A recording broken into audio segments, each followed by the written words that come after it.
atong ikapahayag ang tinuod sa kalibutan. Dili kita magbinatak. Kay kining ako dili ni tagna-tagna. Panagna ni sumala sa kasulatan. Mga dili ako manuko. Dili ako maulaw. Musulti. Nga ang gingharian sa Diyos magasugod din sa Pilipinas ug ang dapit nga diin pagasugdan ana ng trono sa gingharian sa Diyos walay lain kanang Shrine City o dapitan. Anong gitawag man ni Shrine City? Tungod ba ka ni Dr. Jose Rizal? Anong man ihimo ni Presidente Marcos Saniadto ang lawag nga Shrine City nga taga dito man siya. Nga nang gituyo man gid niya pagpirma kanang gitawag nga Shrine City sa 1973 nga naman tungod kay dili himo nga himuon niyang Shrine City katong lawag. Kay kanang Shrine City gilibutan ka nagsuba. Maingon nga Shrine City sa niadtong panahon nga didto magpuyo ng Dios mao ang Mesopotamia nga didto Gam-Asyadan. Wala na kay dito Gam-Asyadan dito ang Diyos nagpuyo. Ay kung kaya na nga nagpuyo ang Diyos dito sa Russia o na dito na po Gam-Asyadan sa Mesopotamia. Tungod kay dito ang Diyos magabuhat ni Adan. Dito magpuyo ng Diyos. Muna ang nianang sayo sa kadlawon naglakaw ang Diyos o nadungog ni Adan ang iyang mga tunog. Taguktok siyang tunog. Mao nga nagtago siya Adan kay nakasala man sila. Dito ka na mahitabo sa karaang Mesopotamia nga gilibutan sa nagsanga nga suba nga Tigris-Euphrates River. Ibalhin ka na sa Diyos. Gidala ka na dito sa Kanaan. Sa wala madugay, pag-abot yun ni Kristo, nga dito na sa lawas ni Jesus, iyang gisulti.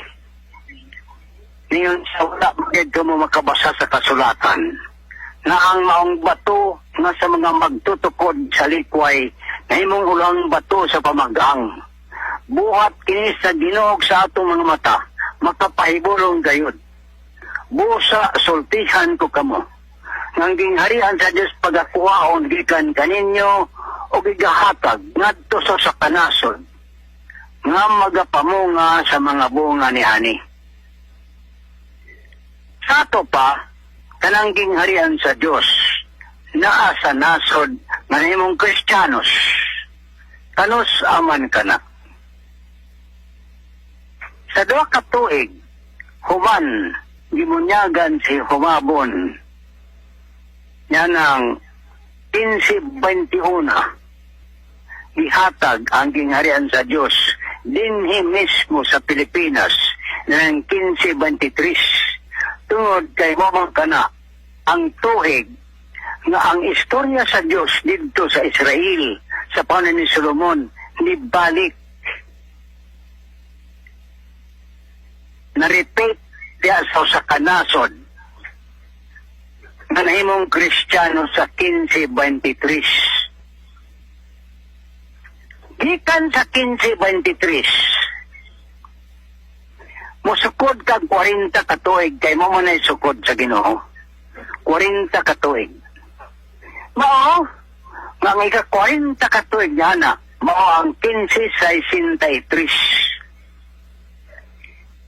Dito may tabo ng dapitan na discovery ni Dato Pagbuaya sa 1563. Mo kana ang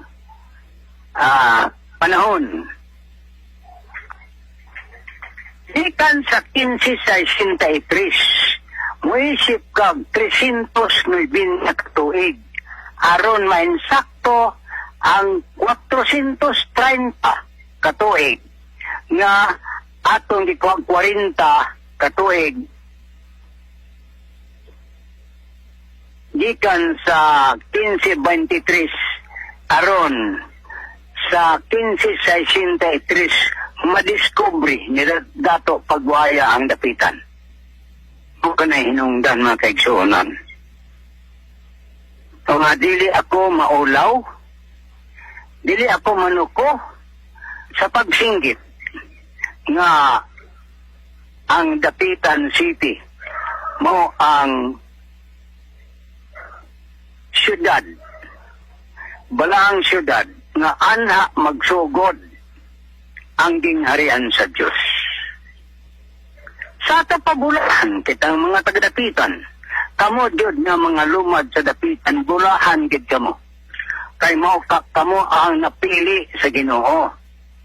Wala man ko niini nagapili akong kaugalingon, sukod man kini sa Diyos. Mamang gani, magay na ko kaninyo nga niagid sa dapitan, may utang kanang balaang syudad. Nganong naman po ni Presidente Marcos sa niadto'y butang sa dapitan?